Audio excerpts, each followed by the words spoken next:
आज का टॉपिक है properties of ionic compound. Ionic compound second name electrovalent compound. इसको हमने पिछले बार देखा था। केमिकल बॉन्ड में टू टाइप के बॉन्ड बनते हैं, एक हमारा आयनिक बॉन्ड होता है, एक कोवलेंट बॉन्ड होता है। तो आयनिक बॉन्ड जिन कंपाउंड्स में होगा उन्हें हम बोलेंगे ionic compounds. For example like NaCl, like KCl, like Na2O, etcetera. ये सारे ही कंपाउंड्स हमारे आयनिक कंपाउंड हैं। आयनिक कंपाउंड क्यों है? बिकॉज टू आयंस से मिलके बने हैं। टू आयंस कैसे?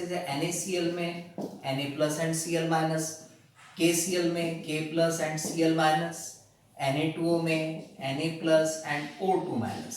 सो ये आयंस हैं और इनके कॉम्बिनेशन से कंपाउंड का फॉर्मेशन हुआ। Therefore these compounds are called ionic compound और इलेक्ट्रोवैलेंट कंपाउंड। अब इनकी हमें प्रॉपर्टीज पढ़ना है। तो प्रॉपर्टीज में फर्स्ट फिजिकल स्टेट। ये सारे कंपाउंड्स की फिजिकल स्टेट क्या होगी? फिजिकल स्टेट से मीनिंग है सॉलिड, लिक्विड, गैस। इन तीनों में क्या होते हैं? तो जनरली ये जितने भी कंपाउंड्स ये सॉलिड स्टेट में होते हैं, solid. Then next property hardness, कि ये हार्ड होते हैं या सॉफ्ट होते हैं। Generally these compounds are hard, या हार्ड होते हैं। हार्ड होने के पीछे रीजन क्या है? रीजन है strong electrostatic force of attraction. इसमें इलेक्ट्रोस्टैटिक फोर्स ऑफ अट्रैक्शन होता है किन किन के बीच में? आयंस के बीच में।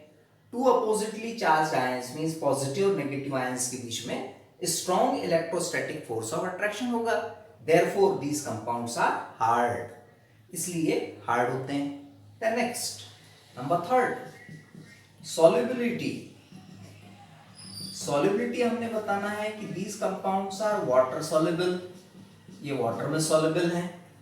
इसके पीछे भी रीजन है कि वाटर सॉल्युबल क्यों है।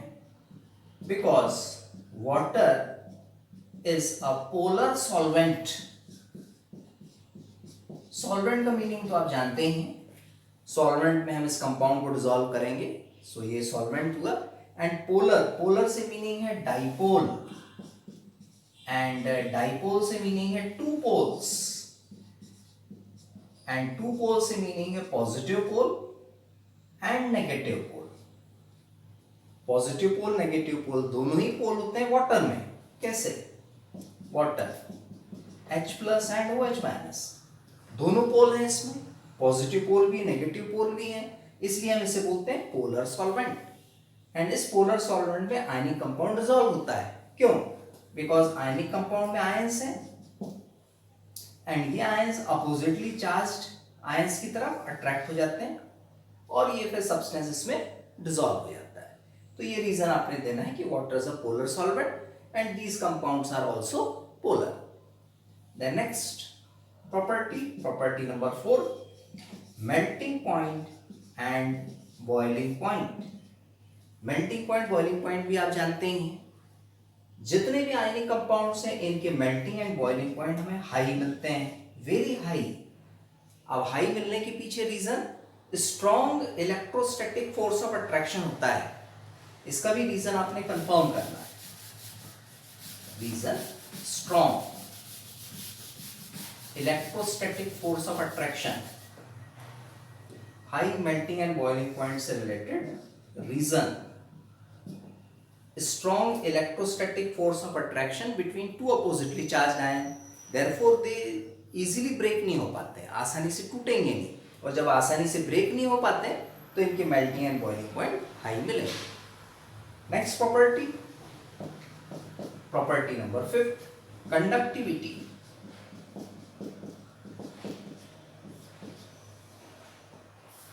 जितने भी आयनिक कंपाउंड्स है सॉलिड स्टेट में, फिजिकल स्टेट यदि सॉलिड है तो इसमें ये बैड कंडक्टर होते हैं, bad conductor of electricity. But ionic compound good conductor भी होते हैं। कौन सी कंडीशन में? इन एक्वस फॉर्म और मोल्टन स्टेट।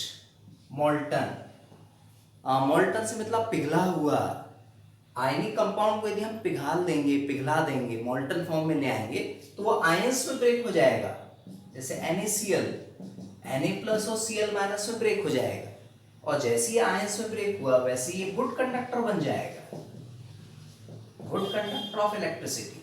सिमिलरली वैसे ही एक्वस में, एक्वस मीनिंग कंफर्म, वाटर में वाटर सोल्यूशन, आयनिक कंपाउंड का वाटर में सोल्यूशन एक्वस सोल्यूशन होगा, उसमें भी वो आयंस में ब्रेक हो जाता है, एंड आयंस में ब्रेक होगा तो क्या बनेगा, गुड कंडक्टर बन जाएगा। सो इस तरह से ये हमारी फिफ्थ प्रॉपर्टी थी।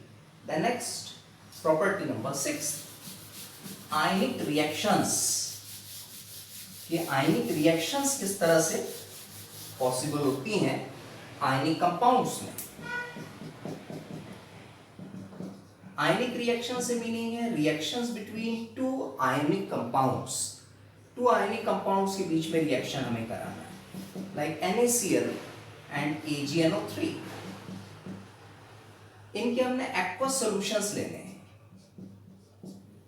एंड एक्वस सॉल्यूशन हम लेंगे तब आयंस का एक्सचेंज होगा, एंड आयंस का एक्सचेंज होगा एंड फॉर्म होगा AgCl solid and NaNO3 aqueous.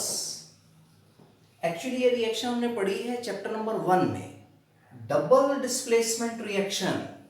ये डबल डिस्प्लेसमेंट रिएक्शन है बिकॉज में आयंस का एक्सचेंज हुआ है। एक्सचेंज कैसे, NaCl में 2 आयंस हैं, Na+ एंड Cl-, AgNO3 में 2 आयंस है, Ag+ एंड NO3-।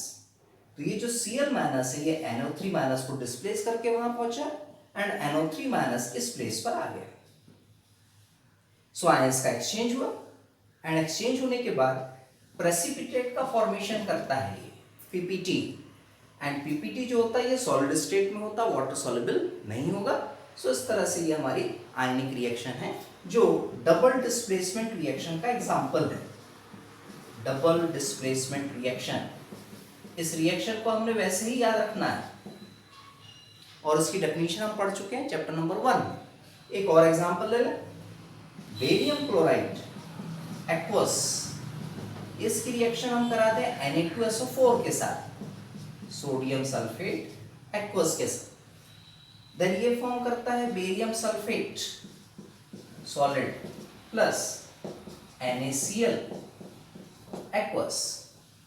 इक्वेशन को बैलेंस करें, Cl2 Na2, सो ट्वाइस लगाते हैं हम, होल इक्वेशन बैलेंस्ड। यहां भी आयंस का एक्सचेंज हुआ है, कैसे, BaCl2 में 2 आयंस हैं, Ba2+ एंड Cl-। Na2SO4 में 2 आयंस हैं, Na+ एंड SO4 2-। तो ये जो Cl- है इसने SO4 2- को डिस्प्लेस किया, उसके प्लेस पे पहुंच गया, कंपाउंड बना लिया NaCl, एंड SO4 2- इस प्लेस पर आ गया, Ba के साथ कंबाइन हो गया, कंपाउंड फॉर्म हो गया BSO4, एंड BSO4 का PPT लगा। तो ये भी रिएक्शन हमारी डबल डिस्प्लेसमेंट रिएक्शन का एग्जांपल। तो ये सारी हमारी प्रॉपर्टीज है आयनिक कंपाउंड से रिलेटेड। Thank you.